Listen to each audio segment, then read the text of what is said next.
mga teleserye at pelikula, puno rin ng drama, saya at kontrobersiya ang mundo ng Philippine showbiz ngayong 2025. Mabuhay ang sining, mabuhay si Nora Honor. Ipakulong mo lahat ng nagnanakaw. Nakukubaran niyo ako kung pupunta ako sa rally. How cruel can you be? This month only, okay, may nagsumbong sa akin. Philippines. Isa nga sa mga laging hot topic ay ang buhay pag-ibig ng mga artista. Ilan sa mga magkasintahang nauwi sa happily ever after ang pagmamahalan ay sina Loisa Andalio at Ronnie Alonte, Shaira Diaz at E.A. Guzman, at Cristel Fulgar na nahanap ang kanyang real-life oppa. Kaya hindi lang ilang celebrity athletes gaya ni EJ Laure at Bugoy Carino, Kiefer Avena at beauty queen na si Diana Maki at Michelle Gumawa at coach na si Aldo Panlilio. Kasabay naman ang kanilang 10th anniversary, ilang celebrity couples din ang nag-renew ng wedding vows. Tulad din na Chito Miranda at Neri Naig, mag-asawang Nika at Patrick Garcia, muli ring naselyuhan ang pag-iibigan ni na Diana Zubiri and Andy Smith at Kian Cipriano at Sheena Ortaleza. Pero kung mayroong kasalan, may ilan ding nagwakas ang pagmamahalan.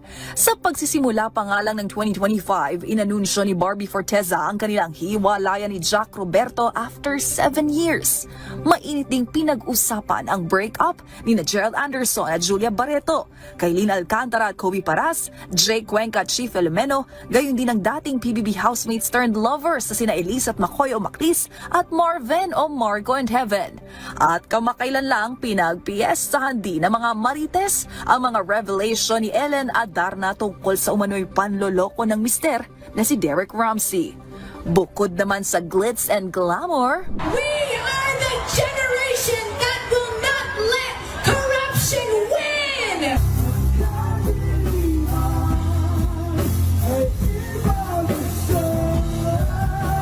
may ilang artista rin ang tumindig at nakiisa sa mga isinagawang kilos protesta laban sa nangyayaring korupsyon sa bansa. Naging laman din ng mga pahayagan, radyo at telebisyon ang away pamilya ng mga sikat. Gaya ng pagtatampo ng aktor na si Dennis Padilla matapos na siyang tratuhin bilang bisita lang imbes na father of the bride sa kasal ng anak na si Claudia Barreto. And speaking of Barreto family, maiiting pinag-usapan ang mga isiniwalat ni Inday Barreto tungkol sa pagsasama ng kanyang anak na si Claudine at dati nitong asawang si Raymart Santiago. Habang ang panganay namang si Gretchen na dawit din ng pangalan sa kaso ng mga nawawalang sabungero. At nito lang Disyembre, away magkapatid naman nang magsampa ng kasong qualified theft ang aktres na si Kim Chu laban mismo sa kanyang ate na sila Kambini. Pero sa gitna ng mga ingay sa mundo ng showbiz, may mga balita ring nagpahinto at nagdulot ng tahimik na pagluluksa sa industriya. Sa edad na 91 na maalam ang tinaguriang Queen of Philippine Cinema na si Gloria Romero. Buwan naman ng Abril nang pumanaw ang Asia's Queen of Songs na si Pilita Corrales. Gayon din ang National Artist for Film and Broadcast Arts na si superstar Nora Honor na parehong lola ng aktres na si Janine Gutierrez.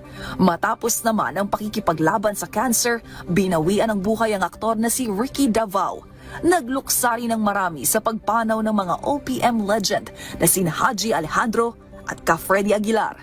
Atake naman sa puso ang ikinamatay ng veteran entertainment columnist and talent manager na si Lolit Solis. At noong Oktubre, sa edad na 19, na maalam ang content creator at mental health advocate na anak ni Kuya Kim na si Eman Atienza. Habang sa labas naman ng bansa, labis ding gumulat sa fans ang pagkamatay ng Taiwanese star na si Barbie Sue na minahal ng mga Pinoy sa kanyang karakter bilang Sunshine sa hit drama na Meteor Garden.